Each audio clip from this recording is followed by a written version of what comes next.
Bismillahirrahmanirrahim. Assalamualaikum warahmatullahi wabarakatuh.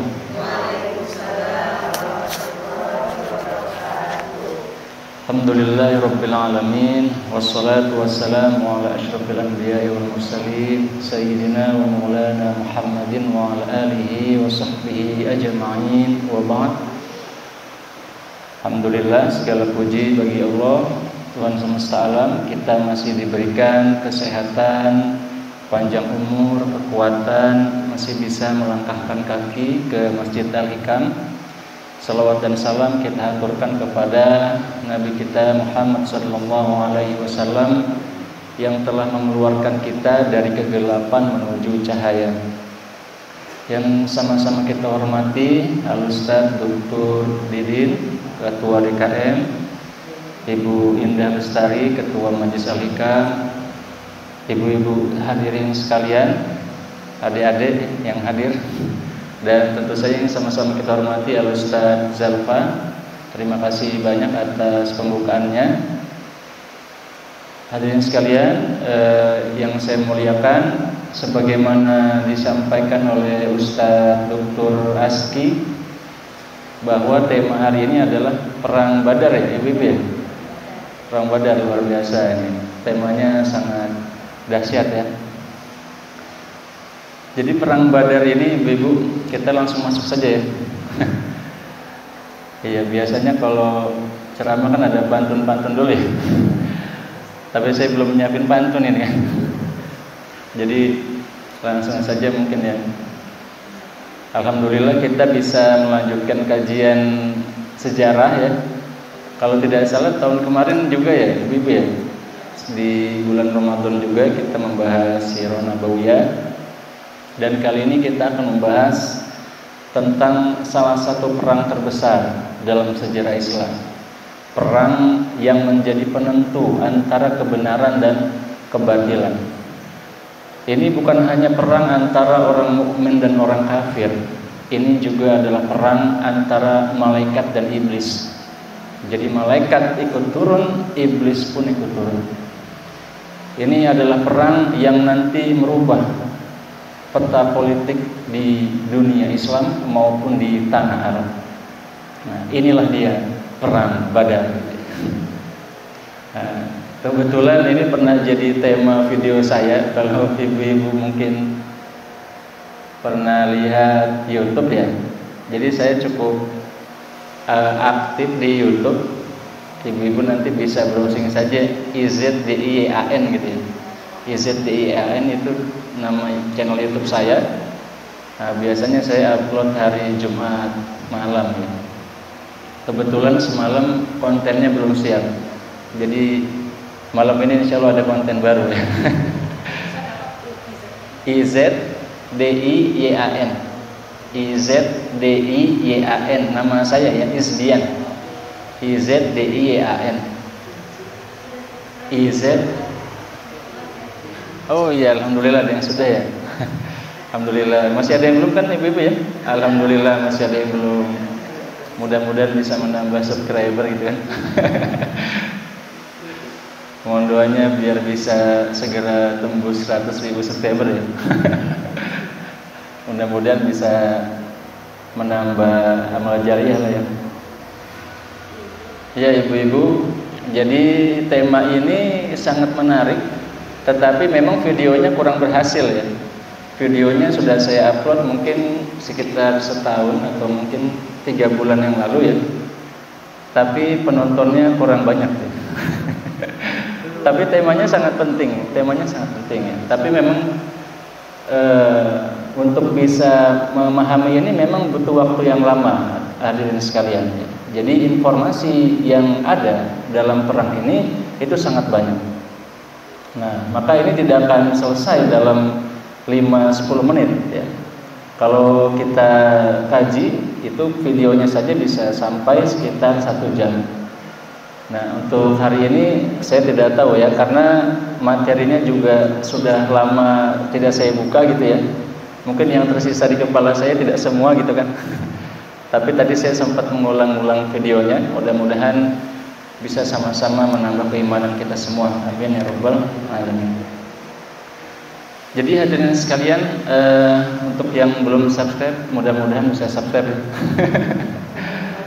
Jadi biasanya yang hadir di kelas saya semuanya saya wajibkan subscribe, ibu-ibu. Jadi hukumnya adalah fardu ain gitu ya. Nah, tidak bisa diwakili, harus masing-masing. Ya, amin ya rabbal alamin. Mudah-mudahan jadi sarana kebaikan bagi kita semua. Nah, hadirin sekalian, perang Badar ini istimewa kenapa? Pertama, perang Badar ini merupakan perang pertama yang terjadi di masa Nabi Muhammad SAW.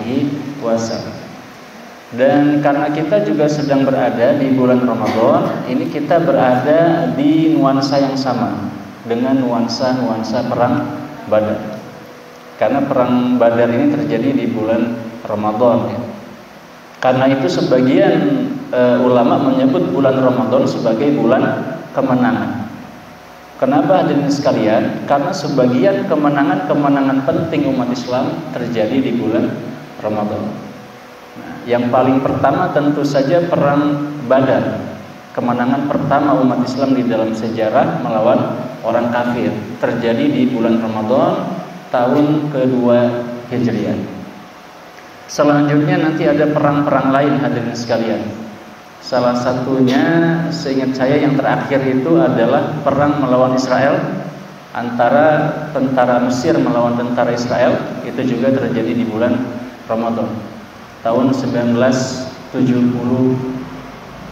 ya. Saya agak lupa 71 atau 73. Itu juga Israel kalah, yang menang orang Muslim. Maka orang Israel mundur dari Semenanjung Sinai ya, dan mengakui kekalahan, kemudian mengadakan perjanjian damai dengan Mesir. Nah, sampai hari ini kita masih menantikan ini kemenangan umat Islam di Palestina ya. Insyaallah dengan izin Allah. Nah, hadirin sekalian, kenapa umat Islam itu harus berperang? Dan ada sebagian orang-orang yang mengatakan Islam itu agama pedang ya. Islam itu disebarkan dengan perang, dengan kekerasan. Tetapi sebenarnya yang terjadi saat itu hadirin sekalian, Nabi Muhammad SAW dan para sahabat, mereka itu terusir dari kampung mereka di Mekah. Mereka ditindas ya. Ya, selamat datang ibu-ibu yang sudah hadir ya. Mereka dihina, bahkan yang budak-budak disiksa ya. Sebagian ada yang sampai tewas disiksa. Dan mereka juga hartanya banyak yang disita hadirin sekalian. Jadi karena mereka itu sudah mengalami tekanan yang sangat dahsyat dan berat ya, disiksa, kemudian didiskriminasi, kemudian bahkan ada yang dibunuh ya, beberapa budak. Amr bin Yasir ya, dan ibunya wafat disiksa. Kemudian Nabi Muhammad mengizinkan para sahabat untuk hijrah.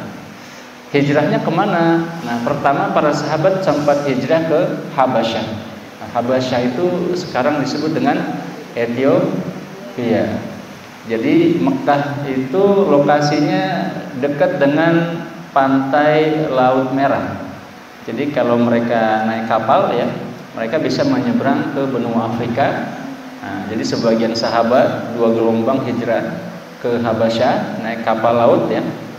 Kemudian menetap beberapa lama di Ethiopia karena di sana ada raja yang adil. Nah, maka mereka dilindungi di sana.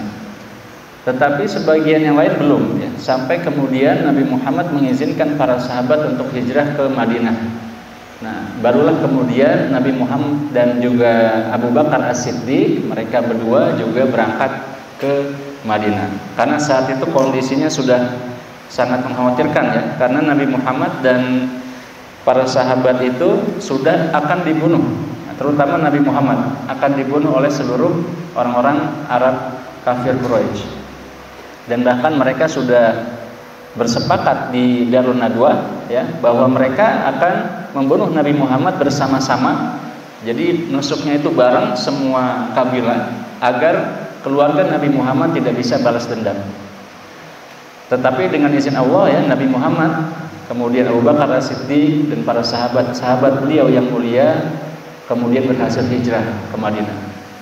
Nah, tetapi permasalahannya hadirin sekalian, para sahabat dan Rasulullah ini meninggalkan semua, sebagian besar ya, tidak semua, mungkin sebagian besar harta kekayaan mereka di Mekah.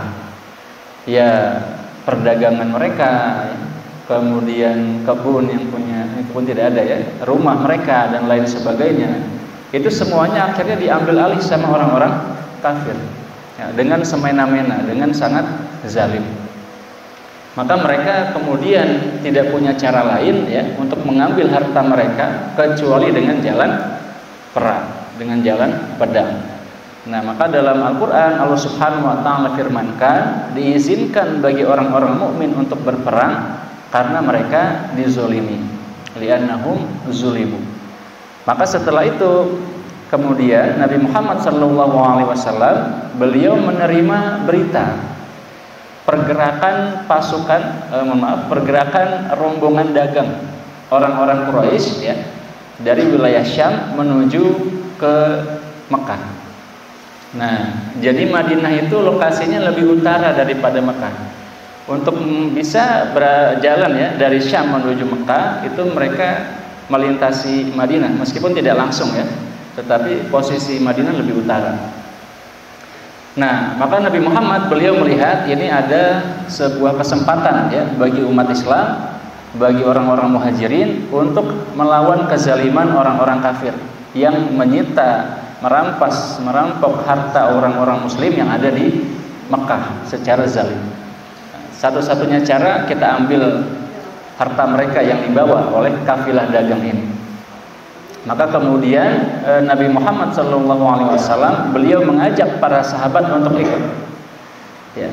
Jadi ini tadinya bukan perang hadirin sekalian, hanya mereka datang kemudian mengambil harta orang-orang pedagang ini, kafilah dagang Quraisy, sebagai ganti harta mereka yang dirampas dan disita orang-orang kafir Quraisy di Mekah. Maka Nabi Muhammad tidak mewajibkan semua sahabatnya untuk ikut. Dan sebagian antara lain Utsman bin Affan juga beliau tidak ikut ya karena merawat istrinya yaitu Ruqayyah yang sedang sakit.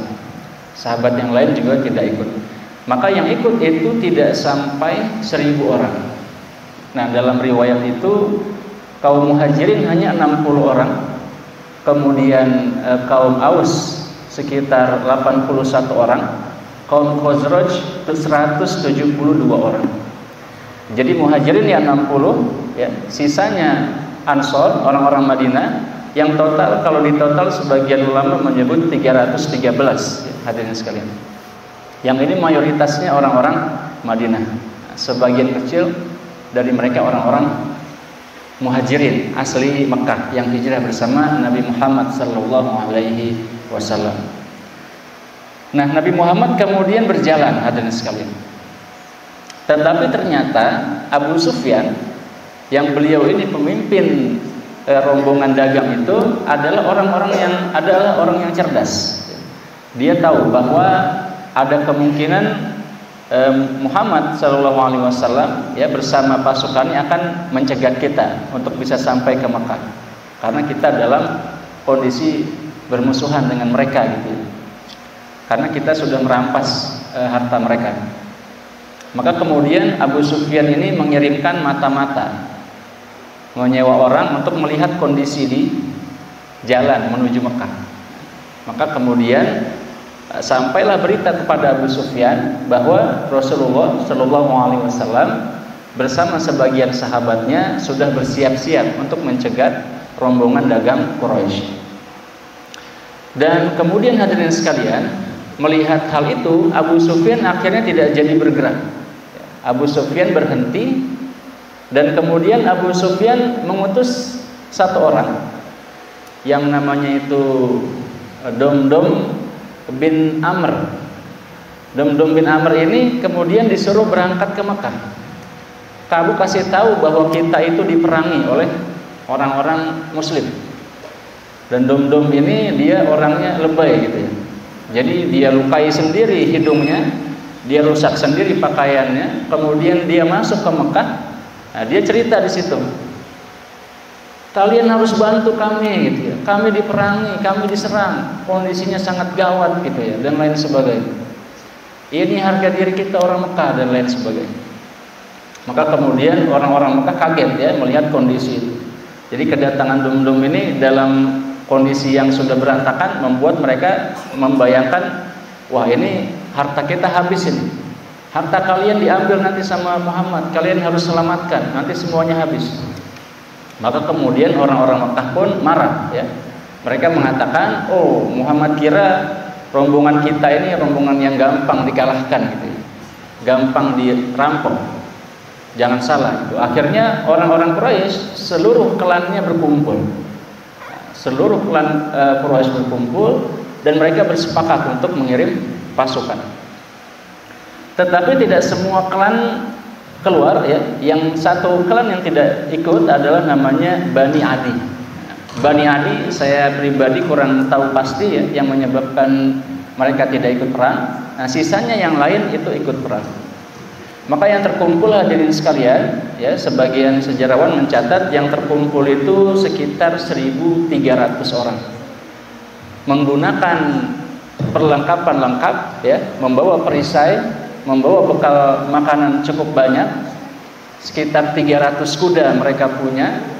Kemudian untanya itu banyak ya, jumlahnya tidak terhitung, saking banyaknya. Oh siap.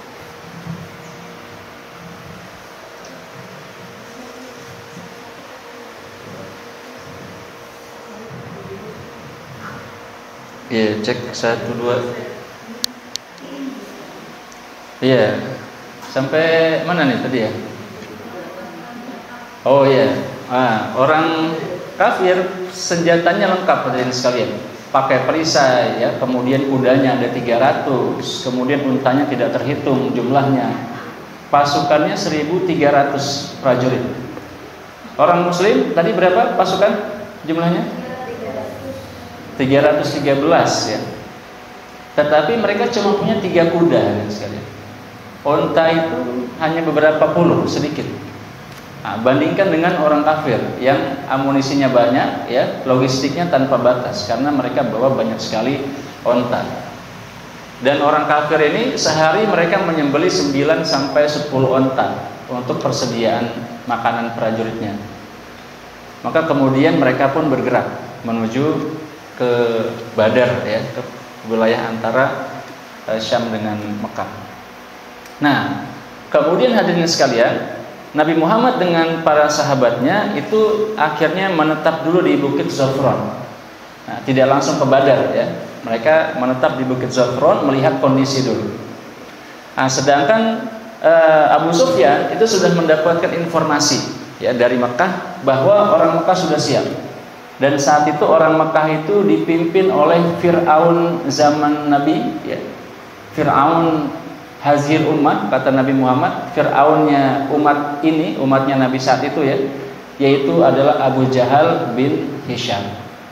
Nah, inilah sosok yang terkenal sebagai Fir'aunnya umat Nabi Muhammad SAW. Nah, Abu Jahal ini dijadikan sebagai pemimpin pasukan ya, panglima perang. Maka kemudian Abu Jahal ya bersama pasukannya mulai bergerak menuju lokasi. Sementara itu Nabi Muhammad tidak langsung menyerang ya. Nabi Muhammad melihat kondisi dan situasi. Beliau menanyakan informasi kepada beberapa orang di sana.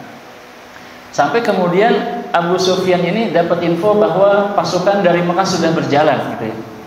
Nah, sementara pasukan Mekah berjalan, Abu Sufyan juga ikut berjalan. Nah, tapi Nabi diam ya, Nabi tidak bergerak. Akhirnya apa hadirin sekalian? Akhirnya Abu Sufyan ini berhasil melewati wilayah Nabi. Nah, Abu Sufyan ini berhasil lolos gitu ya. Nabi Muhammad belum menyerang. Nah, saat itulah kemudian Abu Sufyan senang. Kemudian mengirim surat lagi ke orang-orang di Mekah yang sedang dalam perjalanan. Begitu informasi sampai, oh Abu Sufyan sudah lolos, kita tidak perlu berperang gitu kan. Maka orang-orang Mekah kemudian terpecah. Ya sudah, kita tidak perlu perang, tidak perlu ada korban jiwa, kita pulang lagi. Tapi apa kata Abu Jahal? Tidak, kita tidak akan pulang sampai kita sampai di Badar. kita minum khamr, kita dihibur oleh budak-budak perempuan kita bernyanyi, agar orang-orang seluruh dunia Arab mengetahui kekuatan kita dan kemenangan kita. Nah, begitu hadirin sekalian. Tetapi ternyata tidak semua setuju. Ada juga yang oposisi. Nah, kemudian salah satu yang oposisi itu namanya Utbah bin Rabi'ah. Apa kata Utbah bin Rabi'ah? Kalian jangan cari masalah. Kita tidak ada masalah dengan Muhammad, gitu ya. Kalau kalian memaksakan diri memerangi Muhammad dan kaumnya, maka bisa jadi kalian menang, bisa jadi tidak, gitu ya. Dan kalaupun kalian telah membunuh Muhammad, maka kalian akan dicemooh oleh orang-orang Arab karena kalian membunuh saudara kalian sendiri.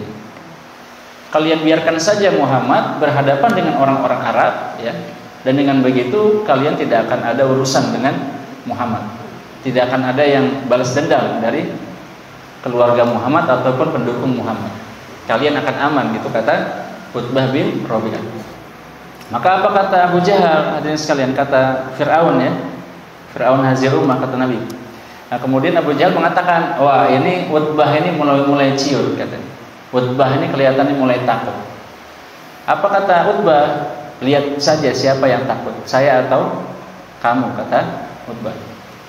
Maka kemudian Abu Jahal akhirnya meyakinkan orang-orang Quraisy untuk tetap berjalan. Kita akan menang demi Lata dan Uzza, kita akan menang. Kita maju terus.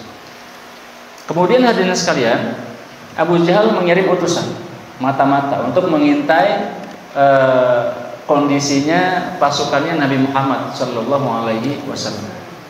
Dan kemudian si mata-mata ini akhirnya melihat kondisi pasukan Nabi, kemudian datang kepada Abu Jahal dan mengatakan mereka adalah kaum pemakan unta.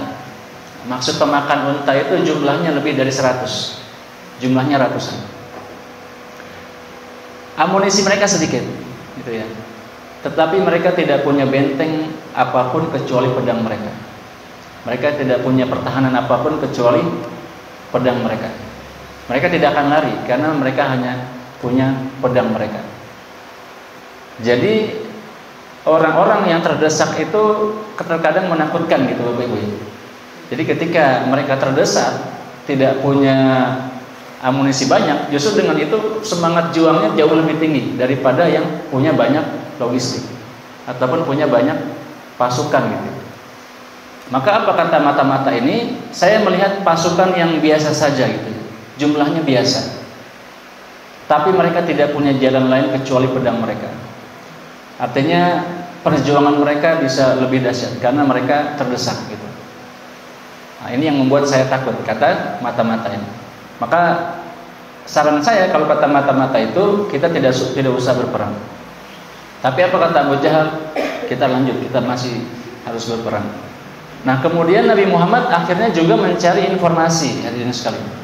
Nabi Muhammad mencari informasi seperti apa kekuatan pasukan kafir Quraisy. Maka Nabi Muhammad mengirim beliau berdua, ya, bersama Abu Bakar As-Siddiq berjalan berpatroli ke wilayah Badar. Kemudian bertemu dengan seorang laki-laki tua.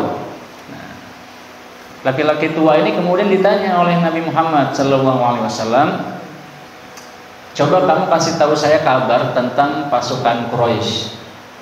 Kemudian orang bapak-bapak ini, laki-laki tua ini bertanya ke Nabi Muhammad, saya nggak akan kasih tahu kalau kamu belum kasih tahu kamu siapa, kata kakek-kakek ini. Kata Nabi Muhammad, saya nggak akan kasih tahu saya siapa sebelum kamu cerita, kata Nabi Muhammad, gitu ya. Ini tebak-tebakan, gitu ya. Akhirnya kata kakeknya, kamu beneran nih, nggak bohong, kata kakek-kakeknya. Iya, saya nggak akan bohong.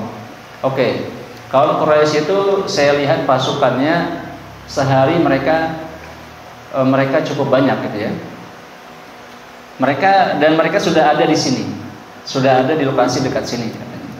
Dan kalau memang hal itu benar, maka Muhammad dan pasukannya juga ada di dekat sini, kata kakek-kakek ini. Benar begitu? Ya benar, kata kakek-kakeknya.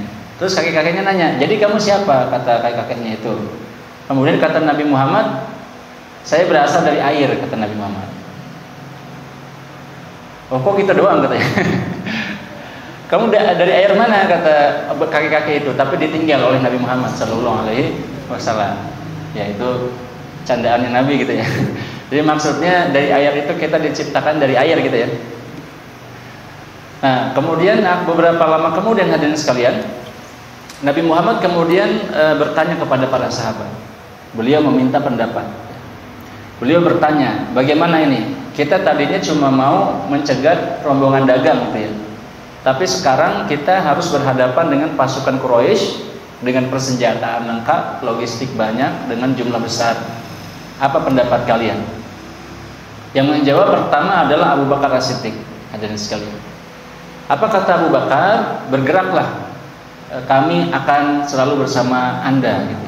Kami tidak akan meninggalkanmu. Kemudian sahabat yang lain mengatakan, berperanglah, kami akan ikut perang bersamamu, kata sahabat tersebut. Kami tidak akan melakukan hal yang dilakukan Bani Israel kepada Nabi Musa. Ketika mereka mengatakan, peranglah kamu dengan Allah. Kalian berdua saja perang, kami akan duduk di sini menunggu kalian. Kami tidak akan mengatakan seperti itu, tapi kami akan katakan, berperanglah bersama Allah, kami akan perang bersamamu, kata sahabat Muhajirin ini. Baik, terima kasih, kata Nabi Muhammad. Tetapi hadirin sekalian, dua sahabat yang ditanya ini dua-duanya orang Muhajirin yang dari Mekah. Padahal demografi pasukan ya, struktur pasukan Nabi sebagaimana saya sebutkan tadi, Muhajirin hanya 60 orang. Kemudian sisanya itu orang Ansor. Nah, 81 dari Aus, 172 dari Khazraj. Kaum Ansor lebih banyak. Kemudian Nabi mengatakan, bagaimana pendapat kalian wahai segenap umat, ya segenap manusia. Yang dimaksud adalah orang Ansor gitu ya. Kemudian salah satu tokoh mereka namanya Sa'ad bin Mu'az itu mengatakan, wahai Nabi, sepertinya engkau bermaksud bertanya kepada kami kaum Ansor gitu ya. Iya, kata Nabi, kalian tidak punya urusan dengan orang-orang kafir Quraisy. Harta kalian tidak ada yang dirampas. Dan dalam perjanjian Aqabah antara Nabi dengan penduduk Madinah, tidak ada perjanjian untuk membela Nabi di luar Madinah. Jadi perjanjiannya hanya membela Nabi di dalam Madinah. Kalian bebas menentukan, saya tidak akan memaksa. Tetapi apa pendapat kalian? Apa kata Sa'ad bin Mu'az mewakili orang-orang Ansor? Sa'ad mengatakan, kami telah bersaksi bahwa engkau diutus oleh Allah membawa kebenaran. Kami telah bersaksi, meyakini, mengimani engkau adalah Nabi utusan Allah Subhanahu wa Ta'ala. Maka kemanapun engkau bekerja atau bergerak ya, kami akan mengikuti. Bergeraklah sesuai kehendakmu, kami akan mengikuti. Kami akan ada bersamamu. Meskipun engkau menyuruh kami berjalan menyusuri lautan, menyeberangi lautan dan menyelam ke dalam lautan, kata Sa'ad bin Mu'az, kami semua akan ikut dan tidak ada satupun yang akan mundur kecuali ikut bersama, kata Sa'ad bin Mu'az. Nah, ini kita melihat sebegitu kuatnya gitu ya iman para sahabat termasuk kaum Ansor. Nah, saat itulah Nabi Muhammad kemudian mendapatkan dukungan ya untuk melanjutkan pertempuran. Dan beberapa lama kemudian hadirin sekalian, ada dua orang budak ya yang mereka itu sedang mengambil air di sumur. Mereka ini adalah budaknya orang-orang kafir Quraisy. Maka kemudian orang-orang Muslim menculik dua budak ini ya, kemudian membawanya ke hadapan Nabi Muhammad Sallallahu Alaihi Wasallam. Dan kemudian mereka ditanya, diinterogasi ya. Saat itu ketika mereka dibawa, Nabi Muhammadnya sedang sholat. Setelah beliau sholat, kemudian beliau menemui dua budak ini dan ditanya, berapa jumlah kalian? Kemudian mereka mengatakan, kami banyak gitu. Kemudian Nabi bertanya lagi, berapa hitungannya? Kata mereka, kami tidak tahu gitu. Kemudian Nabi bertanya lagi, sehari kalian habiskan berapa unta? Maka mereka menjawab, sehari kami habiskan 9 sampai 10 unta. Kemudian Nabi mengatakan jumlah mereka 900 sampai 1000 orang. kata Nabi Muhammad. Jadi beliau bisa menghitung, memperkirakan. Akhirnya 2 budak ini dilepas oleh Nabi Muhammad sallallahu alaihi wasallam. Maka selanjutnya hadirin sekalian, akhirnya kedua pasukan ini pun bergerak menuju medan pertempuran yang lokasinya di Badar. Ya, dan memang kejadiannya ini ketika bulan Ramadan gitu ya. Tetapi dalam perang memang dibolehkan ya oleh Allah Subhanahu wa taala bagi orang muslim untuk tidak puasa gitu ya, supaya lebih kuat ya. Nah, maka kemudian di masa tersebut Nabi Muhammad beliau berjalan lebih dulu menuju ke Badar ya, untuk menguasai lokasi lebih cepat. Sedangkan orang-orang kafir karena mereka lebih banyak ya, pergerakannya lebih lambat, Nabi bersama para sahabat bergerak duluan. Nah, ketika mereka sampai di Badar, di sana ada beberapa sumur hadirin sekalian. Beberapa sumur. Kemudian Nabi Muhammad memilih satu lokasi ya, yang agak dekat dengan sumur. Nah, saat itulah kemudian salah satu sahabat Nabi bernama Al-Habba ya, bertanya kepada Nabi, "Wahai Nabi, kenapa engkau pilih tempat ini? Ini strategi darimu sendiri atau perintah Allah?" kata Al-Habba. Kemudian Nabi mengatakan, "Ini hanya strategi saya saja gitu ya, bukan langsung dari Allah." Apa kata Al-Habba? Nah, Al-Habba ini dianggap sebagai ahli strategi perang hadirin sekalian. Kata Al-Habba, "Jangan pilih tempat ini wahai Nabi, ini tidak cocok. Kita pilih tempat yang dekat dengan sumur ya. Kemudian sumur-sumur yang lain kita tutup. Dari sumur ini kemudian kita alirkan ke sebuah semacam kolam ya, telaga, supaya kita bisa minum, mereka tidak bisa minum. Ketika kita haus kita bisa minum, ketika mereka haus mereka tidak bisa minum." Apa kata Nabi Muhammad? "Kamu benar, kita jalankan." Maka kemudian beberapa sumur di dekat situ ditutup hadirin sekalian ya, tidak bisa digunakan. Nah, sumur yang di dekat pos pasukan Nabi itu dikasih aliran menuju sebuah kolam agar umat Islam bisa minum dengan mudah. Nah, menurut sebagian ulama inilah rahasia kekuatan pasukan muslim. Karena ketika mereka sedang kehausan ya, dan Ramadan itu maknanya adalah membakar hadirin sekalian. Kenapa Ramadan disebut membakar? Karena dari antara 12 bulan itu dalam setahun yang paling panas ya, puncak panasnya satu tahun itu ada di bulan Ramadan. Nah, maka itu sangat panas ya, apalagi di wilayah Jazirah Arab ya, yang tidak banyak tumbuhan. Maka sangat panas, mereka sangat kehausan dan mereka butuh minum. Itulah kenapa strategi ini sangat berpengaruh nanti dalam peperangan. Nah, inilah pula pentingnya strategi gitu ya. Jadi bahwa Nabi Muhammad itu tidak hanya perang asal nyemplung saja ya. Beliau juga punya strategi, beliau juga punya perencanaan. Dan kemudian Nabi membagi pasukannya hadirin sekalian. Pasukan tertinggi ya, pimpinan tertinggi ditunjuk namanya Mus'ab bin Umair. Mus'ab bin Umair ini salah satu sahabat yang dikirim menyebarkan Islam di Madinah, yang mengajarkan Islam kepada penduduk Madinah. Kemudian di sebelah kanan dikasih kepemimpinannya dikasih kepada Zubair bin Awam. Di sisi kiri dikasih kepemimpinan di sayap kiri kepada Miqdad bin Amr. Dan pimpinan tertinggi ya dipegang langsung oleh Nabi Muhammad SAW. Nah, sementara orang kafir ya pimpinan tertingginya adalah Abu Jahal bin Hisham. Maka kemudian dua pasukan ini pun mulai mendekat hadirin sekalian, dan dalam salah satu buku sirah ya karyanya Dr. Muhammad Al-Khatib ini beliau menyampaikan bahwa Nabi Muhammad di malam itu tidak tidur hadirin sekalian. Beliau menjelang perang itu tidak tidur. Apa yang beliau lakukan? Beliau sholat di dekat sebuah pohon ya. Sepanjang malam beliau berdoa, meminta pertolongan dari Allah Subhanahu wa taala. Apa doa beliau? Antara lain yang saya ingat hadirin sekalian, itu beliau dalam doanya, pertama, ya Allah, ini kaum kafir telah datang dengan kesombongan. Ya Allah, berikan janjimu gitu ya. Berikan kemenangan yang engkau janjikan. Kemudian salah satu doa yang paling terkenal, Ya Allah, jika tidak Engkau menangkan pasukan ini, tidak akan ada lagi yang menyembahmu di atas muka bumi.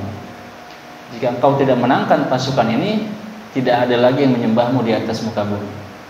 Sampai pagi, hadirin sekalian, beliau berdoa terus.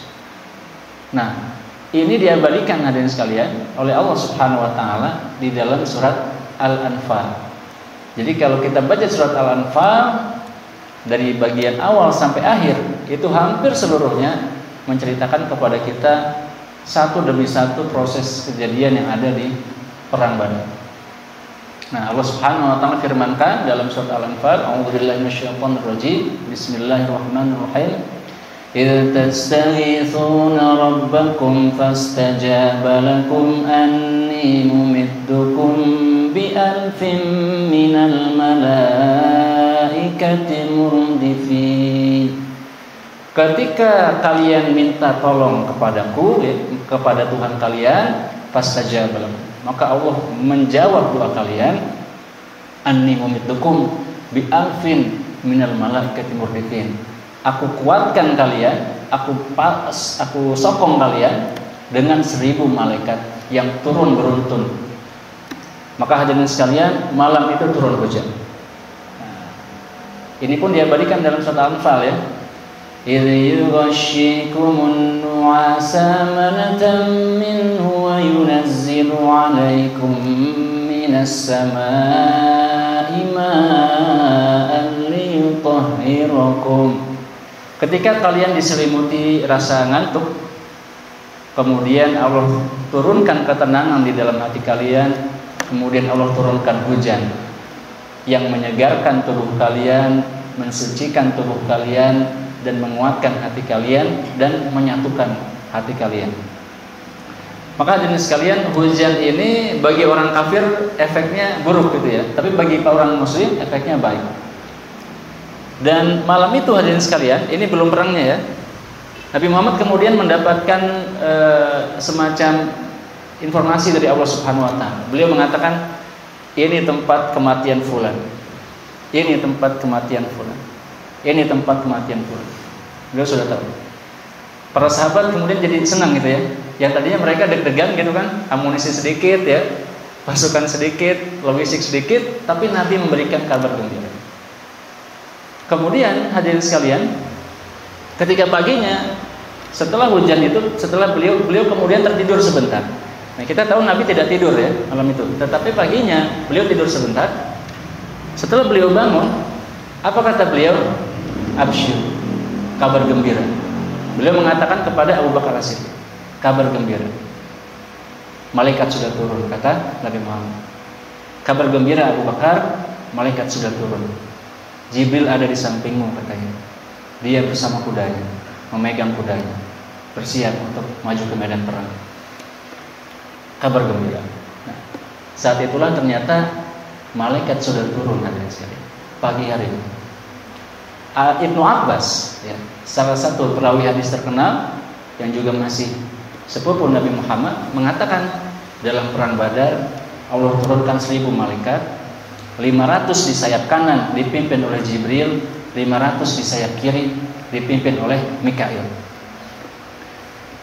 Jadi kalau kita bayangkan malaikatnya itu hanya nonton saja hadirin sekalian, ternyata dalam hadis itu mereka turun hadirin sekalian secara fisik. Dan ini akhirnya menarik sekali gitu ya.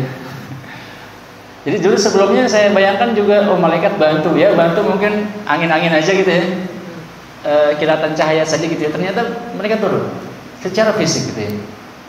Maka kalau kita buka surat Al-Anfal itu, Allah Subhanahu wa taala perintahnya itu luar biasa keras sekalian. إِذْ يُوحِي رَبُّكَ إِلَى الْمَلَائِكَةِ أَنِّي مَعَكُمْ فَثَبِّتُوا الَّذِينَ آمَنُوا فَاضْرِبُوا فَوْقَ الْأَعْنَاقِ فَاضْرِبُوا مِنْهُمْ كُلَّ بَنَانٍ. Ketika Tuhan kalian memberikan wahyu kepada para malaikat, anni ma'akum, aku bersama kalian, maka kuatkan orang-orang beriman dan pukul apa yang ada di atas leher. Ini malaikatnya hadirin sekalian. Yang disuruh memukul yang di atas leher, disuruh tebas. Yang disuruh bukan Nabi ya, yang disuruh siapa? Malaikat. Maka dalam beberapa riwayat ya, para sahabat itu ketika berperang hadirin sekalian, mereka menyaksikan pasukan musuh kepalanya ditebas, tapi nggak ada yang menyebas, tertebas sendiri gitu. Mereka menyaksikan tangan musuh itu putus, tapi nggak ada yang nebas, putus sendiri. Dan salah satu yang menarik ini juga diriwayatkan oleh Ibnu Abbas. Ini orang Muslim ya, menghadapi orang kafir, sudah siap mau maju gitu ya. Tiba-tiba ada yang berteriak, yang dia nggak tahu siapa, maju. Tiba-tiba dia mendengar suara cemeti, semacam apa namanya, pecut ya, cambuk, cus gitu kan. Tahu-tahu orang yang sudah terlentang di hadapannya dan hidungnya sudah hancur, sudah tewas. Dia nggak tahu, dia belum ngapa-ngapain gitu ya. Itu hadis yang diriwayatkan oleh para sahabat. Tapi Nabi Muhammad ikut berperang ya. Dan itu yang sisi mistisnya nih ya. Nah, sisi yang terlihat dicatat oleh para sejarawan itu perang dimulai pertama-tama oleh majunya salah satu prajurit kafir namanya Al-Aswad bin Abil Aswad. Tiba-tiba dia maju. Ini belum perang nih. Ini maka datanglah hari pertemuan dua pasukan ya. Dalam istilah Al-Qur'an Yaumul Taqal Jam'an, ya, hari pertemuan dua pasukan, hari yang menentukan. Mereka sudah siap, dia berhadapan. Nah, tiba-tiba maju satu orang namanya Al-Aswad bin Abil Aswad, orang kafir. Mereka maju, apa kata dia? Aku akan minum dari telaga itu, aku akan minum dari sumber air itu, aku akan mati atau aku akan minum, kata dia. Dia maju, hadirin sekalian, mulai mendekati sumur. Kemudian Hamzah maju. Hamzah maju ditebas. Belum sempat dia sampai ke sumber air, dia sudah terjatuh. Tiba-tiba dia bangun lagi. Bangun lagi, dia mau menjalankan sumpahnya, mau sampai ke sumur, tapi ditebas lagi oleh Hamzah, maka tewas. Setelah itu kemudian maju 3 orang dari orang kafir. Ini memang kebiasaan perang zaman dulu ya, hadirin sekalian. Kalau teman-teman hadirin sekalian lihat misalkan perang, banyak perang ya, perang Yarmuk dan lain sebagainya. Biasanya maju dulu duel, 1 lawan 1. Nah, kemudian majulah dari orang kafir 3 orang penting, 3 orang yang kuat dari mereka. Yang pertama namanya Utbah bin Rabi'ah, kemudian Syu'bah bin Rabi'ah, satu lagi Walid bin Utbah. Ini 3-tiganya orang keren hadirin sekalian. Skillnya di atas rata-rata, kemampuannya luar biasa, dan dari orang-orang terpandang, kalangan-kalangan elitnya Mekah itu. Mereka maju kemudian mengatakan kepada orang Muslim, wahai Muhammad, bawa kepada kami orang kuat dari kalian. Maka kemudian 3 orang Ansar maju. Sebagaimana kita tahu, paling banyak pasukan Muslim itu dari kalangan Ansar, orang Madinah ya. Mereka maju. Nah, ini orang kafirnya nggak suka gitu ya. Jangan yang ini mah saya nggak kenal gitu. Ini mah bukan dari kalangan kami. Bawa yang dari kaum Muhajirin yang kami kenal, yang masih saudara kami, orang sama-sama orang Quraisy gitu ya. Maka kemudian Nabi Muhammad SAW mengatakan kepada pertama Ubadah ya. Ubadah bin Haris, kemudian Hamzah bin Abdul Muthalib ya, paman beliau, kemudian satu lagi Ali bin Abi Thalib. 3 orang yang memang skillnya ya, kalau kita bilang sekarang skill dewa gitu ya. Bahkan Hamzah itu salah satu pemain pedang terhebat pada zamannya. Maka maju Ali, maju Hamzah, maju Ubadah bin Haris. Mereka maju. Nah, mereka masih nanya nih, Utbah bin Rabi'ah, mungkin nggak hafal ya mukanya. Kamu siapa gitu? Mereka jelaskan, saya siapa? Oh, iya, kamu memang orang terhormat gitu ya. Ayo kita berperang. Maka 3 lawan 3 hadirin sekalian. Nah, dalam waktu singkat, Hamzah, Ali dan Ubadah berhasil menghabisi 3 prajurit elit Quraisy. Maka 3-tiganya pun tewas di tangan pasukan Muslim. Nah, orang-orang kafir sudah mulai deg-degan ya. Wah, ini keren juga nih orang Muslim gitu ya. Jadi mereka yang tadinya pede ya, akan menang, akan menghabisi orang Muslim, ternyata mereka kaget. Ternyata Utbah saja tewas gitu ya. Syuhbah saja tewas. Maka kemudian mereka mulai deg-degan. Nah, ditambah lagi datang itu kan, sebagaimana kita sampaikan tadi ya, datang pasukan dari langit ya. Nah, Jibril sudah datang. Maka hadirin sekalian, tidak lama setelah itu akhirnya perang mulai terjadi. Tapi Nabi Muhammad berpesan, jangan maju duluan, kata Nabi. Kita maju setelah mereka maju. Dan Nabi Muhammad SAW, beliau saat itu berada di semacam podium ya, dibuatkan tempat yang agak tinggi agar bisa memantau. Dan beliau pun akhirnya nanti ikut turun, hadirin sekalian. Maka ketika semua sudah maju, orang kafir sudah menyerang, orang muslim mulai maju, maka Nabi Muhammad pun ikut maju. Dan beliau bahkan berada di wilayah paling depan ya, yang tidak ada yang lebih dekat dari orang kafir selain Nabi Muhammad SAW. Dan disitulah beliau mengeluarkan salah satu mukjizat beliau ketika perang. Jadi beliau mengambil kerikil, dilempar. Itu semua mata orang kafir kena, matanya kena, hidungnya kena. Nah, ini salah satu mukjizat yang ketika orang melihatnya itu langsung kaget gitu ya. Nah, ini banyak mukjizat Nabi ya. Kalau kita lihat dalam perang, salah satunya ini terjadi di perang Badar, nanti terjadi lagi di perang Uhud. Nah, ketika Nabi sudah dikepung, ya, semuanya sudah bersiap membunuh Nabi, karena sudah ada di hadapan beliau lebih dari satu orang. Nabi juga ambil kerikil, beliau lempar. Tiba-tiba beliau seperti menghilang. Itu terjadi di perang Uhud. Nah, di perang Badar itu yang terjadi. Nah, maka terjadi perang dahsyat hadirin sekalian. Nah, sebagaimana saya sampaikan tadi gitu ya. Ini perangnya bukan cuma perang antar manusia gitu kan. Manusianya ikut perang ya, mereka berjuang sekuat tenaga mereka melawan orang-orang kafir, tapi malaikat juga ikut turun. Ya, malaikat ikut menebas leher orang-orang kafir gitu ya, menebas tangan orang-orang kafir. Dan ini diriwayatkan oleh banyak hadis ya, termasuk Ali bin Abi Thalib. Nah, beliau pun mengatakan Abu Bakar dan Nabi Muhammad di sebelah kanan bersama Jibril, Mikail ada bersama aku di sebelah kiri, kata Ali bin Abi Thalib. Dan bahkan yang menarik hadirin sekalian, dalam sebuah riwayat juga, paman Nabi ikut tertangkap. Nah, namanya Abbas bin Abdul Muthalib. Ikut tertangkap beliau. Apa kata Abbas? Beliau dibawa oleh orang Ansor. Kata Abbas bin Abdul Muthalib gini, saya ditangkap tadi bukan sama orang ini katanya. Saya ditangkap tadi oleh orang badannya tinggi, mukanya ganteng, kepalanya botak. Tapi saya nggak pernah lihat orang seganteng dia sebelumnya, kata dia gitu. Kata orang yang nangkap ini, saya yang nangkap punya Rasulullah, saya yang nangkap. Kata Nabi apa? Tenang katanya, kamu ini dibantu malaikat. Yang bantu kamu tadi yang nangkap Abbas ini malaikat, kata Nabi Muhammad SAW.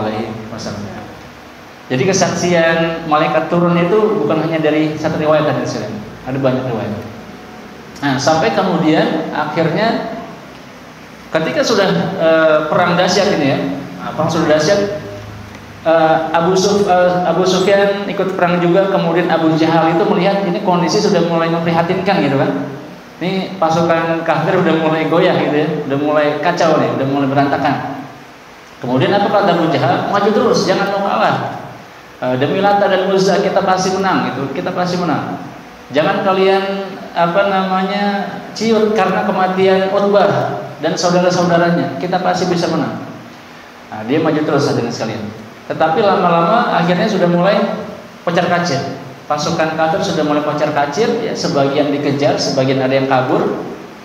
Kemudian Abu Jahal ini menemui ajalnya. Ya, menemui kematiannya di tangan dua orang pemuda Ansor. Nah, yang sebagian sejarawan tidak menyebutkan namanya, tapi hanya menyebutkan dua pemuda Ansor. Yang meriwayatkan ini namanya Abdurrahman bin Auf. Apa kata Abdurrahman? Ketika saya menyaksikan perang Badar, ada dua pemuda Ansor bertanya kepada saya sambil berbisik, paman, yang namanya Abu Jahal yang mana? Katanya dia menghina Nabi. Saya akan tebas lehernya, saya akan bunuh dia. Kemudian teman sebelahnya bilang gitu juga, hal yang sama gitu. Paman, yang mana Abu Jahal? Saya mau bunuh dia. Abdurrahman ini kan akhirnya sudah saya kasih tahu. Abdurrahman cari. Tiba-tiba lewat Abu Jahal naik kuda. Apa kata Abdurrahman? Itu kamu lihatnya itu yang itu. Oh iya, saya lihat.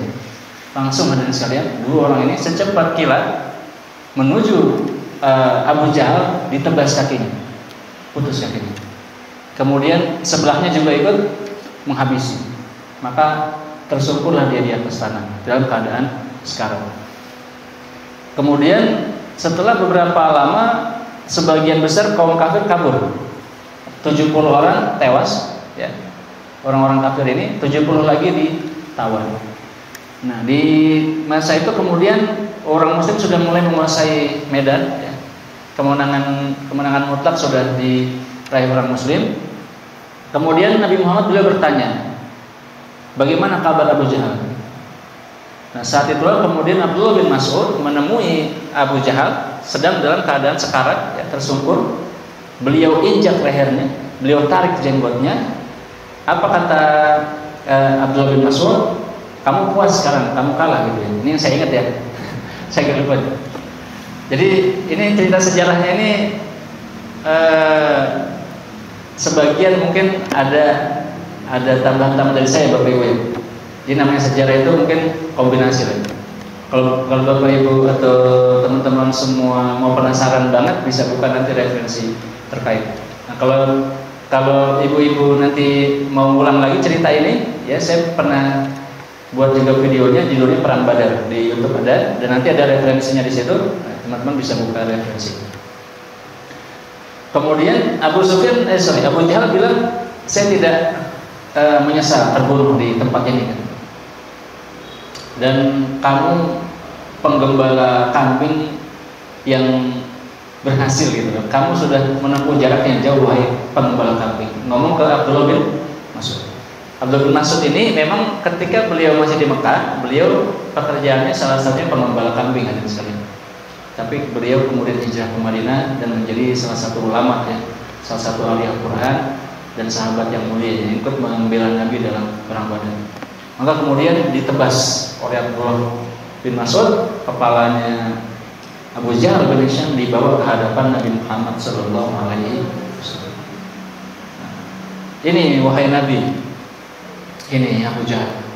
Kemudian Nabi tadinya tidak percaya kan, dia coba ke sini, oh ini Abu Jahal. Maka Nabi mengatakan, alhamdulillah yang sudah memenangkan kami, ya, yang membenarkan janjinya, kemudian mengalahkan orang-orang kafir seorang diri. Nah, ini biasanya kita baca ketika Idul Fitri, Idul Adha, ya. La ilaha illallah wahdah, sadaqa wa'ada, wa nasara abda, wa azza jundahu wa hazam ahzab wahdah. Itu juga sebagian disebutkan dalam Al-Quran.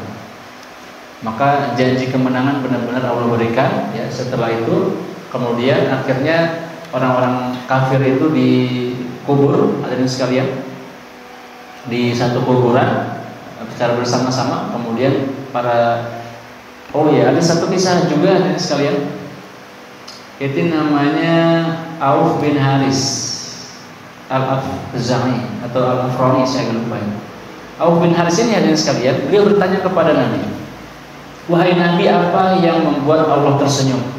Maka Nabi mengatakan, kamu berjihad di jalan Allah, memerangi musuh-musuh Allah tanpa menggunakan perisai. Maka kemudian Auf bin Haris ini maju, hadirin sekalian, tanpa perisai. Nah, dilepas perisai-perisainya, dia maju dengan pedangnya dan kemudian wafat di jalan Allah Subhanahu wa taala. Maka kemudian Nabi Muhammad menatap jenazah-jenazah orang-orang kafir dan beliau mengatakan, kalian adalah seburuk-buruk umat. Kalian mengusirku sementara orang-orang menampungku. Kalian mendustakanku sementara orang-orang membenarkanku. Kalian memerangiku sementara orang-orang mendukungku. Apakah kalian sudah menemukan apa yang Allah janjikan? Maksudnya azab gitu. Sesungguhnya aku telah menemukan apa yang Allah janjikan, kata Nabi Muhammad sallallahu alaihi wasallam. Maka orang-orang Badar itu adalah orang-orang pilihan, hadirin sekalian. Maka suatu hari datang Jibril kepada Nabi Muhammad SAW. Kemudian Jibril bertanya, bagaimana kalian menilai ahlu Badar, orang-orang perang Badar di antara kalian? Kata Nabi Muhammad, mereka adalah orang-orang terbaik kami.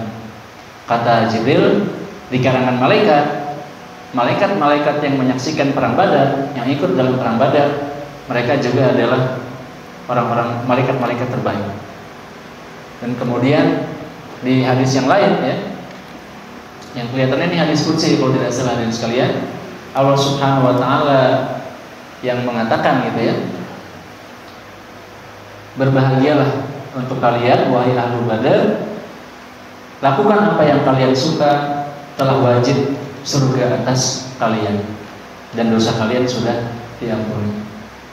Karena itu orang-orang ahlu Badar ini termasuk orang-orang yang diberikan kabar gembira masuk surga dengan izin Allah Subhanahu wa taala. Karena memang orang-orang yang menyaksikan kebesaran Allah gitu ya, yang berjuang bersama Nabi Muhammad SAW di saat-saat paling sulit. Maka selesailah perang Badar hadirin sekalian, dan setelah itu Nabi Muhammad SAW kemudian harus mengurus 70 tawanan. Ya, sebagaimana saya sebutkan tadi, ada 70 tawanan yang ditangkap dari kalangan orang-orang kafir. Nah, kemudian beliau bertanya nih kepada para sahabat, ini kira-kira kita apakan ini orang-orang kafir ini, para tawanan ini? Maka ada yang mengatakan, kita bunuh saja Nabi. Jadi mau dibunuh saja, kata Umar bin Khattab ya. Kemudian kata Abu Bakar As-Siddiq, jangan dibunuh Nabi, kita minta tebusan saja. Nanti uang tebusannya bisa kita gunakan untuk jihad fisabilillah. Maka kemudian Nabi Muhammad lebih condong kepada pendapatnya Abu Bakar As-Siddiq. Nah, tetapi ternyata Allah Subhanahu wa taala condong kepada pendapatnya Umar. Nah, kemudian datanglah turunlah ayat dalam surat Al-Anfal, maka li nabiyyin ay yakuna lahu asra hatta yuskhina fil ard turiduna 'aradad dunya wallahu yuridul akhirah wallahu azizun hakim. Artinya tidaklah pantas bagi seorang nabi untuk memiliki tawanan, kecuali sampai dia menguasai seluruh bumi. Kalian menginginkan harta dunia, sedangkan Allah menginginkan akhirat, dan Allah Maha Perkasa lagi Maha Bijaksana. Tetapi ya sudah diputuskan ya. Ini ayat ini turun setelah Nabi sudah memutuskan bahwa orang kafir itu akan ditebus. Maka sebagian akhirnya ditebus dan sebagian yang mau menerima Islam akhirnya dimaafkan. Nah, itulah hadirin sekalian perang Badar yang terjadi di tahun kedua Hijriah, pembeda antara kebatilan dan kebenaran, yang di situ Allah Subhanahu wa taala membenarkan janjinya dan membantu nabinya dan memenangkan hambanya terhadap orang-orang kafir. Nah, itu hadirin sekalian mungkin yang bisa saya sampaikan mengenai perang Badar. Ya, untuk lebih rincinya lagi gitu ya, hadirin sekalian bisa mutar lagi nanti videonya di YouTube ya, judulnya Perang Badar. Nah, bagi ibu-ibu yang baru hadir, yang mungkin ketinggalan dari awal gitu ya, silakan nanti dibuka saja di YouTube channelnya Izdian, IZDIYAN, IZDIYAN. Itu nanti ada judulnya Perang Badar. Itu lebih lengkap lagi karena saya bikin naskahnya sambil lihat gitu kan, baca ya. Kalau ini kan saya nggak lihat nih, mungkin ada yang terlewat. Itu saja mungkin hadirin sekalian yang dapat saya sampaikan. Gimana Ustaz? Cukup atau gimana? Mudah-mudahan nggak terlalu berat ya, mudah-mudahan masih semangat. Silakan kalau ada yang mau ditanyakan. Terima kasih. Wassalamualaikum warahmatullahi wabarakatuh. Terima kasih Ustaz Izzian atas kisah perang Badar. Bagi ibu-ibu yang ingin bertanya, boleh mengajukan pertanyaannya.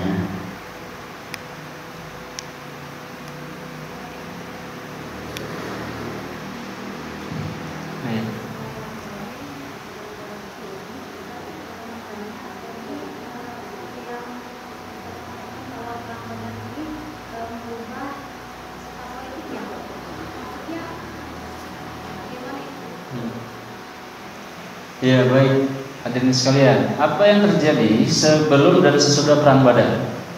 Sebelum perang Badar, orang Muslim itu ditindas sudah biasa, gitu. Disiksa sampai mati, seperti tadi kita sampaikan ya, Ammar bin Yasir ya, Al-Khabbab dan lain sebagainya disiksa sedemikian rupa. Bahkan ada seorang perempuan Muslim namanya Rumiyah itu disiksa sampai buta dan sebagainya. Nah, tetapi setelah itu orang Muslim itu jadi dihormati, gitu. Karena yang mereka kalahkan orang Quraisy, pemegang kunci Ka'bah, salah satu kabilah paling kuat di Jazirah Arab, itu kan yang dihormati. Nah, ketika mereka menang, itu orang-orang semua menghormati mereka. Jadi yang tadinya mereka itu lemah, kemudian takut diserang musuh, gitu ya, mereka jadi memiliki kekuatan politik ya yang lebih kuat, gitu ya. Maka sebenarnya ini juga merupakan strategi Nabi. Jadi Nabi Muhammad itu, hadirin sekalian, ketika beliau sampai ke Madinah, itu beliau kan, kalau kita orang-orang politik sekarang, politik Islam biasanya menyebutnya sebagai negara Madinah ya. Apa yang beliau lakukan? Pertama, beliau bangun masjid sebagai tempat orang Muslim berkumpul ya. Kemudian beliau mempersaudarakan Muhajirin dan Ansor yang tadinya tidak punya hubungan keluarga ya, dipersaudarakan. Nah, jadi Abdurrahman bin Auf jadi saudaranya si Fulan, tinggal di rumah bareng gitu ya, makan bareng di rumahnya, karena mereka belum punya rumah kan ketika hijrah ke Madinah. Nah, setelah bersatu umat Islam ya, yang tadinya musuhan Aus dan Khazraj didamaikan. Nah, yang ketiga, beliau kemudian membuat perjanjian damai. Nah, dalam perjanjian damai ini itu ada semacam kesepakatan bahwa mereka akan jadi satu umat yang satu ya, satu kesatuan. Jadi Piagam Madinah ini dianggap sebagai salah satu konstitusi tertua di dunia, yang menjadi kesepakatan antara penguasa dengan rakyat. Zaman dulu nggak ada sekalian. Zaman dulu undang-undang yang nulis hanya raja. Nah, kalau kita pernah baca, mungkin ada namanya Raja Hammurabi yang membuat konstitusi tertua di wilayah Irak. Itu dia bikin sendiri. Yang bikin dia sendiri undang-undangnya, nggak sama rakyatnya gitu kan. Tapi kalau Piagam Madinah itu Nabi, orang Muslim, orang kafir, orang Yahudi itu menyepakati semuanya. Nah, bahwa kita akan melindungi warga kita semua ya, sama-sama kita lindungi. Yang mencuri sama-sama kita hukum, itu ya. Yang melanggar sama-sama kita hukum. Kita menjadi satu kesatuan ya. Sama-sama menjaga keamanan ya, membela kebenaran, yang melakukan pencurian, kemudian perampokan, perzinahan dan lain sebagainya sama-sama dihukum. Itu kesepakatan yang ditulis bersama rakyat, bersama Nabi Muhammad. Di masa dimana raja itu bisa bikin konstitusi sebebas-bebasnya gitu. Nah, maka setelah itu akhirnya negara Madinah ini jadi mulai viral gitu ya. Nabi Muhammad mulai menjadi viral. Nah, setelah itulah mulai banyak orang hijrah ke Madinah, termasuk dari Mekah. Nah, mulai banyak yang hijrah. Yang tadinya mereka kan sedikit-sedikit gitu ya, itu mulai membanyak. Dan kalau kita lihat nanti pertumbuhannya memang semakin meningkat. Jumlah pasukannya juga makin meningkat ya. Kemudian membesar. Nah, setelah perang Badar ini, hadirin sekalian, nanti perang lagi di tahun 5 Hijriah. Namanya perang Uhud.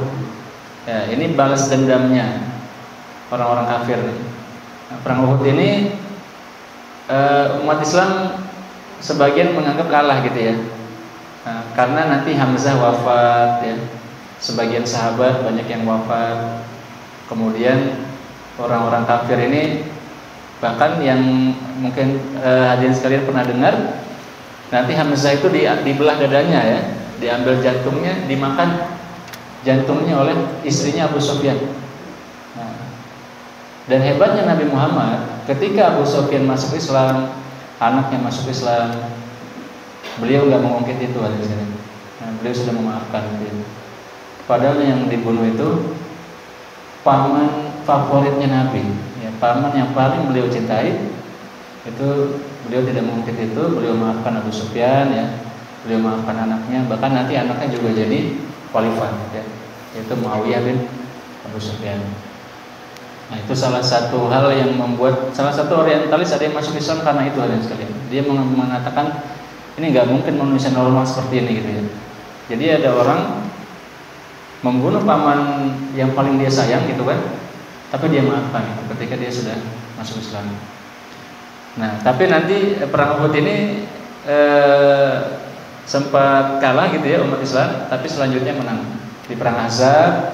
Nah, setelah perang Ahzab udah nggak ada perang lagi itu dengan orang kafir. Setelah itu bukan kita yang diserang, kita yang menyerang. Itu kata Nabi Muhammad SAW.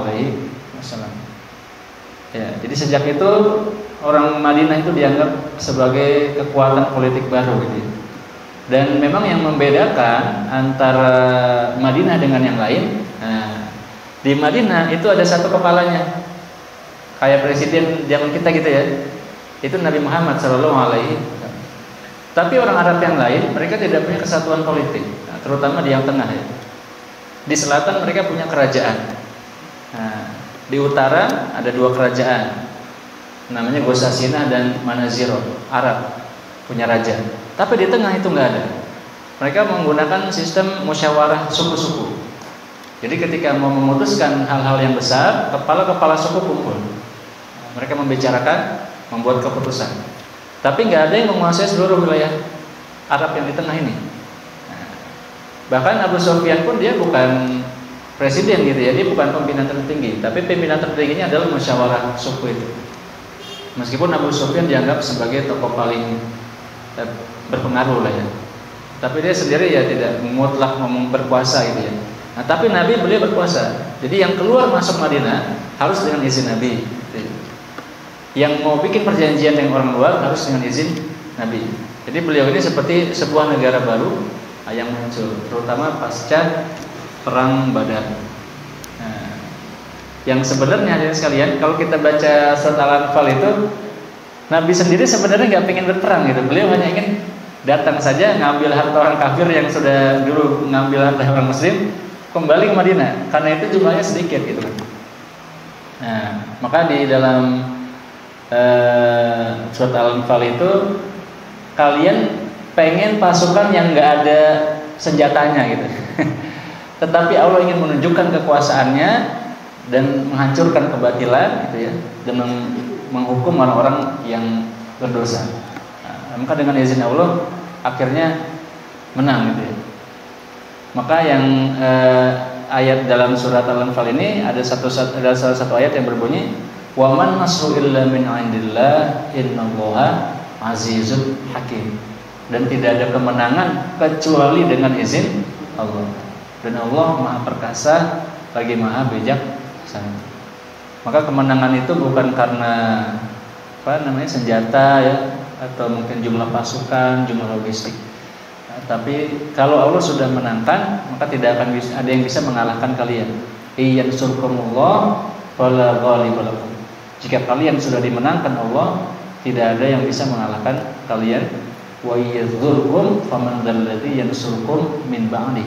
Kalau Allah sudah bikin kalian kalah, siapa lagi yang mampu memenangkan kalian? Ya, maka itu hadirin sekalian yang saya maksud gitu ya dengan munculnya kekuatan politik baru di dunia yang nanti berkembang ya. Nah, berkembang nanti menjadi sebuah kekaisaran di 3 benua, di Afrika, Asia dan Eropa. Nah, sampai saat ini pun masih berkembang Islam sebagaimana janji Nabi ya. Inna hadzal amru saya belum balaghul lailu wan nahar. Bahwa agama ini akan mencapai semua tempat yang dicapai oleh pagi dan malam hari. Seluruh dunia menurut sabda Nabi Muhammad SAW. Ya, kita lihat semakin berkembang ya. Meskipun orang-orang kafir berusaha memadamkan gitu kan. Oh iya, ada yang saya lupa tadi ya sekalian. Yang saya lupa itu tadi ada iblis. Tadi saya bicara iblis ya. Iblis ini hadirin sekalian itu ikut dalam perang. Dalam satu sosok laki-laki yang dikenal oleh orang Quraisy namanya Suraqah bin Malik. Suraqah bin Malik ini tokoh Bani Kinanah. Ketika itu hadirin sekalian, Suraqah bin Malik ini dia ikut ketika musyawarah. Nah, ketika Abu Jahal sedang musyawarah nih sama pimpinan-pimpinan Quraisy, itu ada Suraqah bin Malik. Ini saya juga lupa tadi. Jadi sebenarnya ketika mereka mau berangkat keluar dari Mekah, Quraisy itu takut dia diserang oleh Bani Bakar. Nah, Bani Bakar itu musuhnya Quraisy. Nanti kalau kita keluar, Bani Bakar nyerang gimana nih? Kita diserang dari sini, di sana juga diserang. Kita terjepit.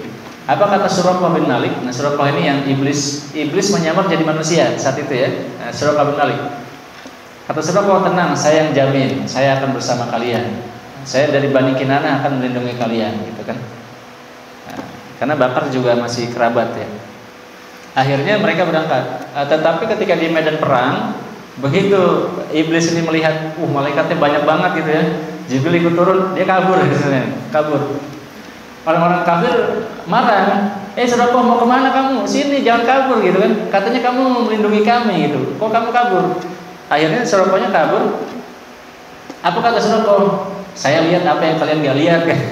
Saya takut sama Allah, kabur. Nggak kembali lagi, nggak tahu kemana dia. Orang-orang kafir juga akhirnya agak chill ya setelah melihat Suraqahnya kabur, dan akhirnya mereka kalah ya. Ya, itu hadirin sekalian mungkin yang tadi saya lupa ya tentang Bani Bakar dan juga iblis Suraqah bin Malik. Ya, itu saja mungkin hadirin sekalian tambahan. Silakan kalau ada lagi, kalau tidak ada silakan.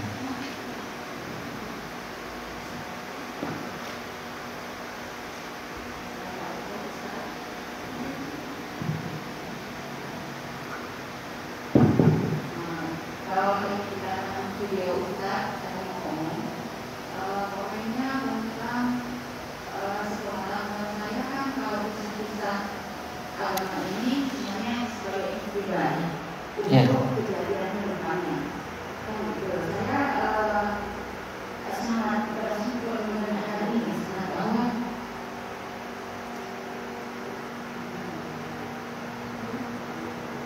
Kalau Nabi melakukan malam itu doa. Jadi saya mengambil ini dalam Sunnah Isa.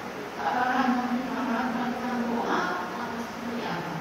Karena doa itu memang dilakukannya Rasulullah semalam subuh. Jelas ada fisik yang dilakukan mereka. Jadi saya mengambil itu pasti Allah sudah menjalankan pasti masalah. Kalau hanya masuk Tuhan doa atau untuk Palestina Bu ya? Iya,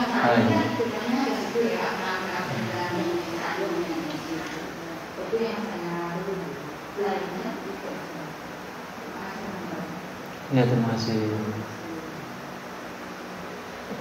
Ya, Palestina ini memang masih menanti ya, masih menanti. Kalau saya ya, Palestina ini lepas secara resmi tahun 1948 dan dulu juga sempat lepas dari tangan umat Islam di masa Daulah Abbasiyah ketika terjadi perpecahan antara Daulah Abbasiyah dengan Daulah Fatimiyah ya. Kemudian ada Daulah Bani Umayyah di Andalusia, sempat pecah. Jadi apa yang membuat pecah ini sekalian? Yang membuat lepas itu sebenarnya perpecahan kita sendiri ya. Ini kelihatan memang seperti itu. Ketika umat Islam pecah, maka orang kafir itu dengan mudah mengambil Palestina. Nanti ketika sudah bersatu, maka mungkin bisa diambil lagi gitu. Nah, jadi memang masalahnya sebenarnya ya tidak adanya rasa berani ya, takut. Jadi kan sebagaimana hadis Nabi ya. Sayati ilaikum zaman tatasohat alaikumul umamu kama tatasohat ala akalati ta'am, bahwa umat-umat itu akan memakan kalian sebagaimana mereka menerkam hidangan makanan. Nah, yang terjadi di Palestina sebenarnya kalau menurut saya, jadi jihad itu kan fardu kifayah. Jihad itu hukumnya fardu kifayah. Artinya kalau sudah ada yang berperang, maka kewajiban yang lain gugur gitu. Nah, yang paling bisa membebaskan Palestina, paling bisa, ya. Kira-kira siapa hadirin sekalian? Nah, secara geografis kan paling dekat kiri kanan ya, kiri kanan. Jadi sebenarnya tinggal ada pemimpin yang benar-benar berani gitu ya. Ya sudah, habislah mereka. Cuman memang itu apa yang membuat kita seperti ini gitu kan. Sahabat bertanya, kenapa nih kita kok diserang padahal kita banyak gitu kan. Apa kata Nabi? Hubbud dunya wa karahiyatul maut. Kalian takut mati dan cinta dunia. Nah, ini masalahnya pemimpin umat Islam ini pada cinta dunia misalnya. Pada takut mati. Itu saja sebenarnya. Kalau dua ini sudah selesai, ya nggak akan butuh waktu lama. Di Mesir itu ada 2 juta tentara. Saudi Arabia punya sekitar 500.000 tentara. Di Syria ratusan ribu, di Irak ratusan ribu. Nggak perlu semuanya turun, satu aja ini sudah cukup ya. Sedangkan tentara Israel seluruhnya hanya 200.000. Ini kalau kita bicara jumlah ya, jauh sekali gitu. Umat Islam turun semua gitu kan, 1 miliar gitu ya, habis mereka. Maka kalau saya pribadi sebenarnya tertarik juga dengan sebuah hadis hadirin sekalian.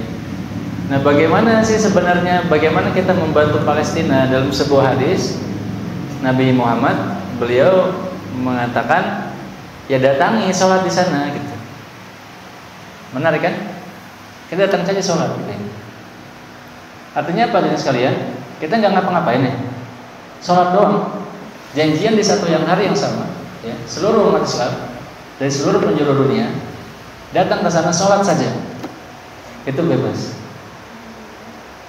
Tapi yang berangkat kalau bisa jangan yang lemah, ya, yang sudah siap berjihad. Nah, Indonesia nih kirim, siapa yang siap gitu kan? Nah, kalau ide saya sih begitu ya. Kita kirim pas musim haji.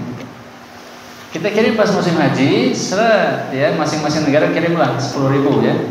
10.000 kali misalkan jumlah negara muslim mungkin 50-an gitu ya. 500.000.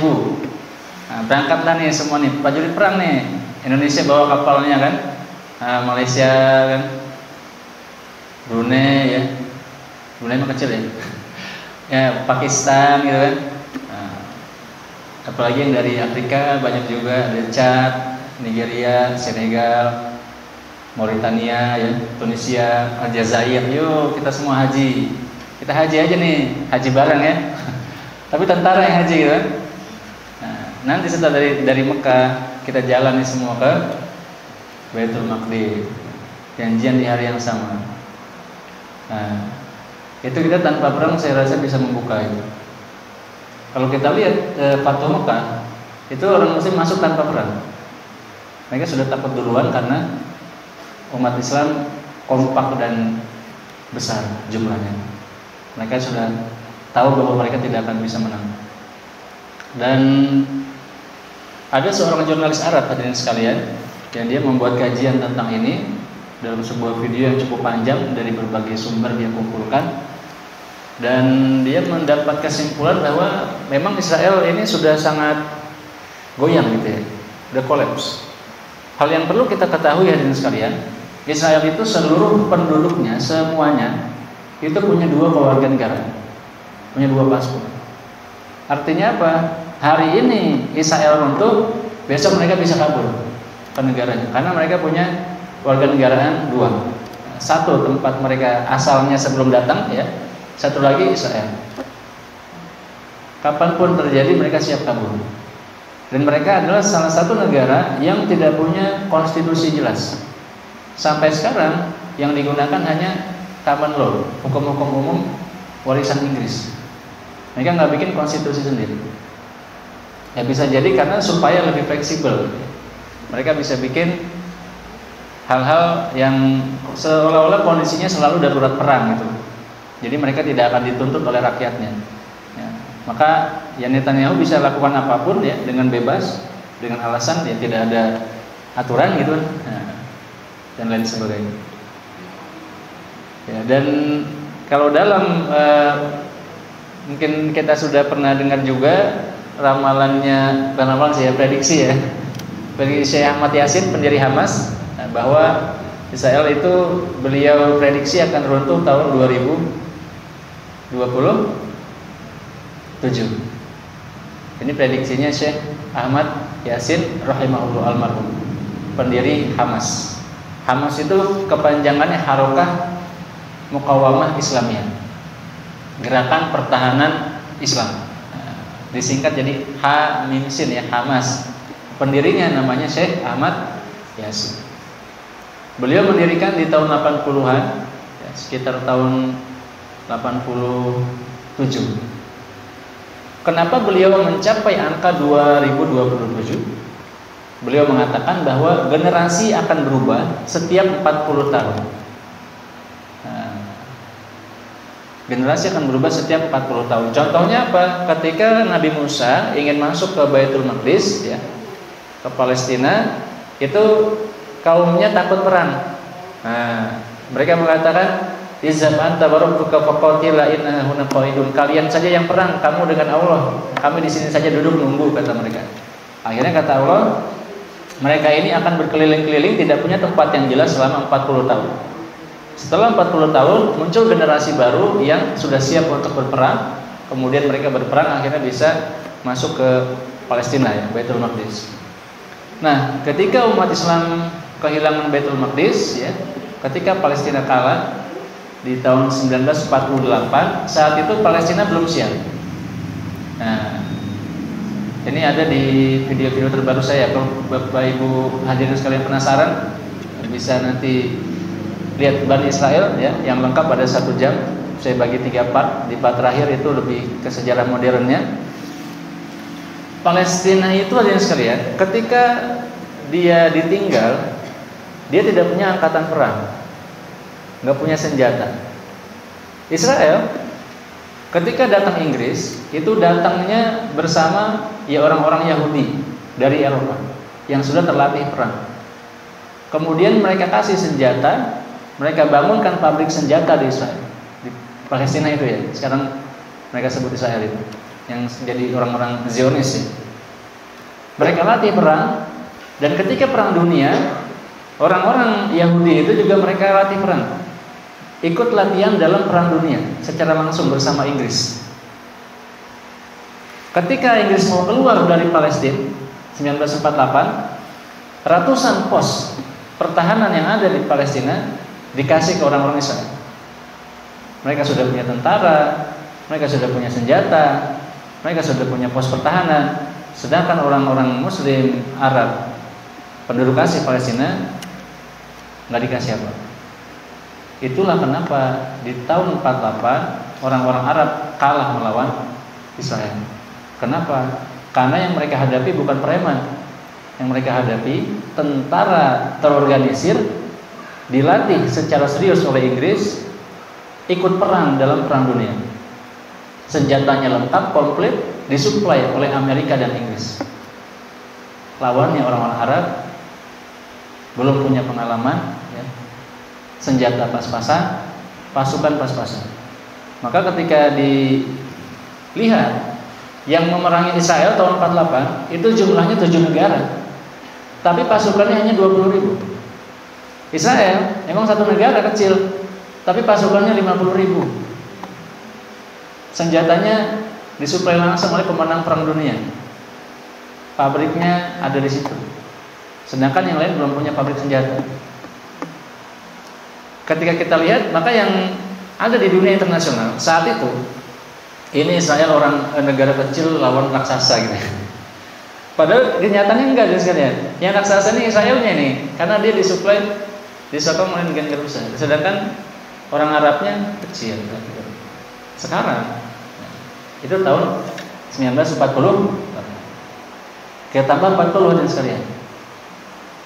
48 tambah 40 berapa? 8. Apa yang terjadi di tahun 88? Terjadi intifada. Apa itu intifada? Intifada itu semacam perlawanan. gerakan perlawanan pertama, Intifadha al-Ula, tepatnya tahun 87. Saat itu hadirin sekalian, ada pekerja orang Palestina ditabrak truk oleh orang Israel. Akhirnya orang Palestina sudah muak ya. Mereka dizolimi sedemikian lama, mereka sudah muak, mereka lawan dengan apapun mereka lawan, termasuk dengan batu hadirin sekalian. Itulah kenapa salah satu simbolnya perlawanan Palestina dengan batu. Karena saat itu mereka nggak punya senjata, nggak ada yang mau kasih senjata. Yang mereka punya hanya batu, mereka pakai batu hadirin sekalian. Dan dengan batu pun mereka bisa bunuh banyak orang tentara Israel saat itu, tahun 87. Jadi yang tadinya tidak berani, mereka jadi berani setelah 40 tahun. Baru kata beliau, Syekh Ahmad Yasin, setelah Intifadha ini maka akan ada generasi baru. Tahun 2027 itulah generasi kemenangan, kata Syekh Ahmad Yasin. Nah, kalau kita lihat yang terjadi sekarang, orang-orang Hamas ini sudah luar biasa ya. Kita lihat ya. Nah, mereka punya RPG kan, rudal penghancur tank ya, ratusan tank mereka hancurkan. Nah, mereka punya drone, pesawat tanpa awak. Mereka punya bom Shawaz, mereka bilang. Bom Shawaz itu dari kata-kata dalam Al-Quran tentang neraka gitu. Ini bom ini bisa meledakkan tank sekali hancur gitu. Seisi-isinya tentaranya semuanya mati dengan Shawaz ini. Mereka sudah punya pabrik senjata sendiri ya, Hamas sekarang itu. Nah, itulah yang disebut Syekh Ahmad Yasin. Tetapi memang perjuangannya luar biasa ya. Sampai hari ini masih belum inilah ya, belum sampai kemenangan kita ya. Kita masih menunggu nih sekalian. Tapi kalau kita ikuti YouTube-nya Husain Gaza ya, Ustadz Husain ya, mungkin ibu-ibu, bapak-ibu pernah melihat juga. Itu beliau mengatakan tentara kita banyak sebenarnya, tentara Hamas itu. Nah, jadi mereka juga masih cukup banyak lah ya untuk bisa melawan orang-orang kafir. Nah, makanya kita juga harus supply nih Bapak Ibu nih untuk Palestina. Ya kalau bisa, kalau kita masih ada rezeki gitu ya. Nah, kita kirimlah bantuan. Karena hadirin sekalian, ini kebetulan karena saya di kajian Timur Tengah dan Islam di UI, ada kawan kami namanya Dr. Mola Warman. Dia ini penelitiannya tentang Hamas. Jadi beliau mewawancara sendiri orang Hamas ya. Tapi ini rahasia nih. Rahasia juga ya, rahasia tapi udah diceritain di pakai mic gitu ya. Ya pokoknya intinya gitulah. Intinya mereka pasukan masih banyak dan mereka itu bergantian berjihad. Bergantian berjihad. Dan orang Israel ya, dan ini yang memang saya lihat di beberapa wawancara antara Ahmad Mansur ya, salah satu wartawan senior Al Jazeera dengan beberapa tokoh Arab. Israel itu tidak tahan lama kan sekalian. Israel itu salah satu sifatnya yang disebutkan dalam Al-Quran, mereka itu takut perang, takut melawan orang-orang Muslim. La yuqatilunakum illa fi quran muhassanatin aw min wara'i judur. Ba'suhum bainahum syadid. Mereka tidak berani melawan orang Muslim kecuali di balik tembok. Karena itu mereka kalau sudah masuk tank nggak mau keluar, takut mati. Apa yang mereka lakukan? Mereka kencing pun di dalam tank. Udah tahu Bapak Ibu? Mereka tentaranya pakai pampers karena takut mati, takut keluar tank. Makanya mereka ketemu orang-orang pejuang Palestina kabur juga, Bapak Ibu. Takut juga ya. Jadi kata Abu Ubaidah, tahu Abu Ubaidah Bapak Ibu ya? Nah, ini kan juru bicaranya Hamas ya. Tentara Israel ini satu-satunya tentara di dunia yang pakai pampers. Karena mereka takut keluar dari tank itu. Jadi udah di tank mereka berjam-jam ganti pampers. Bahkan sudah disuplai sama negara itu setiap pasukan berapa bal pampers gitu. Nah, pasukan seperti itu yang sedang dihadapi gitu. Artinya apa? Ya mereka intinya sebenarnya pengecut gitu. Sifat aslinya memang seperti itu yang disebutkan dalam Al-Quran. Nah, itu pun yang disebutkan Syekh Ahmad Yasin. Beliau mengatakan ini hadirin sekalian, itu di tahun 90-an. Wawancara ini terjadi di tahun, kalau nggak salah tahun 2001 atau 97 ya, saya agak lupa. Ketika Amerika sedang kuat-kuatnya menjadi polisi dunia, masih ditakuti Amerika saat itu. Apa kata Ahmad Mansur ke yang wartawan ini? Yang benar Syekh Ahmad Yasin. Amerika ini kuat banget gitu ya. Israel itu kuat banget. Dia negara nuklir, punya nuklir. Masa sih bisa runtuh tahun 2027 kata si pewawancara ini. Kata Syekh Ahmad Yasin. Nah itulah katanya. Kalian menyangka mereka kuat gitu kan. Tapi semua negara itu sifatnya seperti makhluk hidup katanya. Tadinya kecil, lama-lama besar, tumbuh, lama-lama tua, mati kata dia. Yang sekarang kuat, lama-lama melemah. Yang melemah, lama-lama mati. Kita lihat Israel yang dulu dianggap sebagai negara terkuat secara militer di Timur Tengah, ya. Kita saksikan tank-tanknya hancur. Lawannya bukan negara, ya, organisasi biasa. Tanknya hancur ratusan gitu kan. Pertahanannya ditembus. Yang katanya Mossad itu intel paling canggih gitu ya. Ternyata bisa ditembus informasinya. Orang Hamas bisa masuk sampai ke pusat pangkalan data di Oreb, mereka masuk situ. Yang katanya mereka punya Iron Dome, ya, anti roket, tembus, gitu ya. Kita sangka mereka kuat, gitu. Padahal mereka lemah. Dan kita sangka mereka bersatu, padahal mereka terpecah-pecah. Yang perlu kita ketahui hadirin sekalian, di Israel beberapa tahun terakhir itu dalam 2 tahun saja 5 kali pemilu. Kenapa? Karena kondisi politiknya sedang kacau balau. Ini yang mengatakan, ya termasuk mantan Perdana Menterinya, ya, mantan Kepala Mossadnya. Perpecahan itu sedang muncul di dalam orang-orang Israel. Kita dari luar menyangka mereka kuat, padahal mereka terpecah-pecah.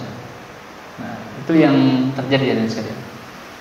Untuk lebih lengkapnya silakan ditonton videonya kalau mungkin tertarik gitu. Itu hadirin sekalian. Jadi kesimpulan dari Syekh Ahmad Yasin kata beliau yaitu adalah seperti itu.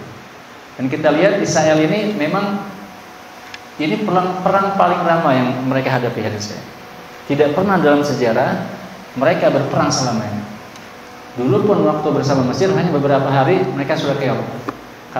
Mereka yakin gak akan menang.